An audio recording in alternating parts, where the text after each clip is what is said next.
Assalamualaikum warahmatullahi wabarakatuh. A'udzubillahi minasyaitonirrajim. Bismillahirrahmanirrahim. Rabbi shrah li sadri wa yassir li amri wa hlul 'uqdatam min lisani yafqahu qawli. Amma ba'du, teman-teman, sahabat-sahabat semua para subscriber saya yang jauh di sana, yang dekat di sini, semuanya mudah-mudahan dalam lindungan Allah Subhanahu wa taala. Dan tentunya mudah-mudahan berharap banyak yang menyimak dan yang menyampaikan, mudah-mudahan menjadi amal jariah, amal yang selalu mengalir kepada kita, amal yang selalu ada untuk kita, amal yang selalu memberi manfaat kepada kita walaupun kelak kita sudah tiada.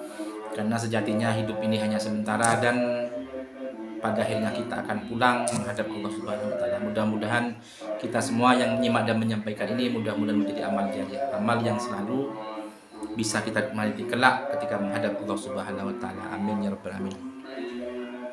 Bagaimana teman-teman, sahabat-sahabat, kabarnya pada malam hari ini? Apakah sudah selesai ya melaksanakan sholat tarawih? Apa tidak ketinggalan melaksanakan sholat tarawih pada malam hari ini? Insya Allah yang baru saja kita lakukan yaitu baru melaksanakan sholat tarawih ke-6 ya. Puasanya sudah bisa kita lakukan, kita laksanakan ke-5, berarti tarawihnya sudah kita lakukan sudah 6 kali. Tidak ketinggalan ya, tidak dibuat untuk belanja terus ya. Jadi kalau nanti ada belanja, beli baju dan lain-lain, usahakan di siang hari atau sore hari, biar kita tidak ketinggalan melaksanakan sholat tarawih. Salah satu sholat yang ada di bulan suci Ramadan, dan kesempatan sholat tarawih itu hanya ada di bulan suci Ramadan. Artinya satu tahun hanya satu kali dalam satu tahun, yaitu selama satu bulan melaksanakan sholat tarawih. Makanya ketika kita ketinggalan atau tidak bisa melaksanakan sholat tarawih, ini akan hemat, tapi hukumnya sunnah ya. Tapi hukumnya sunnah itu yaitu bila dilakukan ya kita dapat pahala, tapi kalau tidak kita lakukan ya tidak apa-apa, itu sunnah. Tapi ketika kita melakukan, maka pahala, hikmat, barokah, manfaat itu akan banyak yang bisa kita nikmati daripada sholat sunnah yang lain. Karena sholat tarawih itu hanya kesempatannya hanya satu tahun satu kali. Jadi momen dan momentum seperti ini harus kita betul-betul fungsikan, betul-betul kita jangan abaikan, karena eman. Nah, sekarang yang akan kami sampaikan yaitu keutamaan sholat tarawih pada malam ke-7. Jadi besok ya. Besok, jadi saya sampaikan sekarang besok. Jadi paling tidak kalau jenengan bisa dengar apa yang sama sampaikan, siapa tahu nanti akan ada energi baru, ada semangat baru, ada gairah baru, ada tenaga baru untuk bisa melaksanakan sholat tarawih yang ke-7 ya, dengan pahala yang begitu besar, dengan pahala yang begitu banyak yang bisa kita dapatkan ya. Itu adalah yang akan kami sampaikan adalah keutamaan sholat tarawih pada malam ke-7. Apa keutamaan atau hikmah sholat tarawih yang malam ke-7? Ini saya bacakan ya. Diriwayatkan dari Ali bin Abi Thalib bahwasanya beliau berkata, Nabi Muhammad SAW pernah bersabda kepada Ali bin Abi Thalib tentang keutamaan sholat tarawih pada malam ke-7. Apa jawabannya Kanjeng Nabi? Jawaban Nabi Muhammad SAW apa? Pada malam ke-7 bagi yang melaksanakan sholat tarawih malam ke-7, apa keutamaannya? Seakan-akan beliau menemui zamannya Nabi Musa dan menolongnya dari serangan bala tentara Fir'aun dan Haman. Jadi keutamaan sholat tarawih malam ke-7 yaitu sama dengan kita hidup di zamannya Nabi Musa, dan seakan-akan kita bisa menolong Nabi Musa dari serangan tentaranya Raja Fir'aun. Sekilas saya ceritakan ya, zamannya Nabi Musa itu ada apa saja. Zamannya Nabi Musa yaitu adalah ada zamannya Nabi Musa itu adalah ada salah satu kerajaan yang besar, kerajaan yang berpengaruh di Mesir ketika itu namanya Raja Fir'aun. Ya, sudah disebutkan dalam Al-Qur'an, dia dalam Al-Qur'an itu ada dan terpampang nyata dan jelas. Ada istilah lagi Fir'aun ya, Raja Fir'aun atau Raja Ramses. Istilahkan dari Romawi kuno itu Ramses. Nah, Raja Fir'aun itu siapa? Raja Fir'aun itu salah satu raja yang kejam dan sampai mengaku dirinya Tuhan. Ya, jadi Raja Fir'aun itu salah satu raja yang tak pernah sakit. Ya, Raja Fir'aun itu salah satu raja yang tak pernah sakit. Dalam dirinya tak pernah sakit. Akhirnya dia mengaku sebagai raja, mengaku dirinya sebagai Tuhan, itu Fir'aun. Dan ketika Raja Fir'aun itu berkuasa, itu memberikan mengadakan hukum atau peraturan tata tertib. Jadi semua anak bayi yang laki-laki yang keluar dari umatnya, yang lahir dari seluruh Mesir atau di bawah kekuasaannya harus dibunuh. Wah. Jadi semua anak laki-laki yang lahir di bawahnya kerajaan Raja Fir'aun itu semuanya wajib dibunuh dan dicari. Jadi ketika ada masyarakat atau rakyat yang sudah hamil, itu sudah diincar oleh bala tentaranya Fir'aun. Jadi ketika sudah lahir ketemu laki-laki langsung dibunuh. Kalau ketemu perempuan tidak dibunuh. Dan kenapa kalau laki-laki kok dibunuh? Apa maksudnya Raja Fir'aun dibunuh? Khawatir kerajaannya itu ada yang melawannya kelak. Jadi Fir'aun itu sudah ada keraguan ya, ada kekhawatiran kalau nanti kerajaannya akan dimusnahkan atau dibunuh oleh rakyatnya sendiri yang laki-laki itu. Makanya semua bagi laki-laki itu dibunuh oleh Raja Fir'aun. Akhirnya ya apa yang terjadi? Tapi cuma pikir-pikir ya, kalau Fir'aun itu mengaku Tuhan, kenapa kok harus khawatir gitu? Kenapa kok harus punya rasa-rasa takut kan gitu? Berarti bukan Tuhan ya. Fir'aun itu seorang manusia biasa yang kebetulan saja dia sebagai raja yang kejam. Nah, itu hebatnya ya. Apa yang terjadi? Itu adalah ada seorang anak bayi yang lahir yang bisa membunuh dan memusuhi Raja Fir'aun. Bahkan itu dibesarkan oleh keluarganya sendiri. Wah, ini ya luar biasa. Jadi kalau Allah sudah berkehendak, ya kun fayakun, maka kalau Allah itu sudah punya niat atau terjadi, maka terjadilah. Jadi ibunya Nabi Musa itu hamil, terus melahirkan Nabi Musa, ya,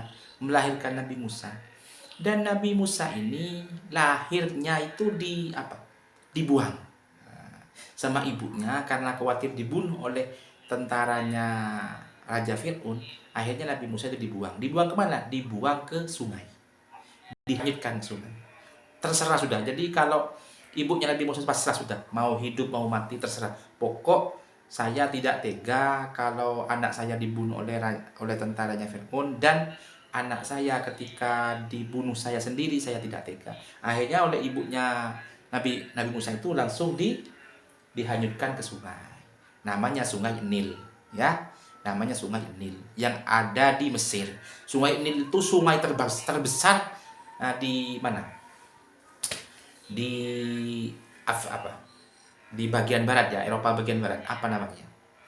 Itu ada sungai terpanjang dua, ada Sungai Efrat dan juga ada Sungai Nil itu terpanjang. Sampai ada 3 negara yang dilalui oleh Sungai Nil itu. Dan Nabi Musa dibuang itu. Itu hebatnya apa yang terjadi? Hebatnya itu Nabiullah alaihissalam ya, Nabi Musa itu langsung ditemukan oleh Siti Asia. Ya, Siti Asia. Siti Asia itu siapa? Siti Asia itu istrinya Raja Fir'aun. Jadi istrinya Raja Fir'aun. Ya, luar biasa ya. Jadi apa? Suaminya ini suaminya Siti Aisyah itu Raja Fir'aun, terus istrinya Siti Aisyah yang punya beda pendapat. Akhirnya ketika Siti Aisyah itu mandi di sungai. Ketika mandi di sungai terus ketemu dengan Nabi Musa, bayinya Nabi Musa yang dihanyutkan di sungai itu. Ketika ketemu di sungai, Siti Aisyah itu kaget karena Siti Aisyah itu tidak punya anak. Ya. Siti Aisyah tidak punya anak, tidak punya keturunan. Jadi menikah lama dengan Raja Fir'aun itu tidak punya keturunan. Akhirnya kaget. Kok ada anak laki-laki? Kok ada anak laki-laki? Ini mungil, lucu, menarik. Ya, akhirnya Siti Aisyah itu akhirnya dibawa pulang dengan pembantunya 2 orang, dibawa pulang. Loh, ketika nyampe di kerajaan, di rumahnya ya, kaget.